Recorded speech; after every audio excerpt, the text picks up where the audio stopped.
હું અશ્વિન ઠુમર ગોંડલ તાલુકા ભાજપ પ્રમુખ અને ખાસ કરીને ખેડૂતો માટે એક અમારે રમેશભાઈ રૂપારેલિયા તરફથી એક એવો મેસેજ આપવામાં આવી રહ્યો છે કે લોકો પ્રાકૃતિક ખેતી તરફ વળે એના માટે રમેશભાઈ દ્વારા ગોંડલથી સોમનાથ સુધી પદયાત્રા ગાય ગામડું અને ખેતી એને આધીન એક પદયાત્રાનું આયોજન કર્યું છે। એ આયોજનની અંદર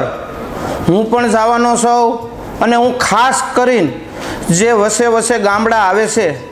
તે ગામના લોકોને કહેવા માગું છું કે એક સંદેશ દેવા માગું છું કે તમે પણ ત્યાં આવો, આ ગામથી આ ગામ સુધી જોડાવ, એક ગામથી બીજું ગામ, બીજા ગામથી ત્રીજા ગામ, જેથી કરીને લિંક તૂટે નહીં અને લોકોમાં જાગૃતિ આવે કે આપણે પ્રાકૃતિક ખેતી કરવી જોઈએ। પણ ઝાઝી નહીં તો આપણે આપણા એક બે પરિવાર પૂરતી પ્રાકૃતિક ખેતી કરી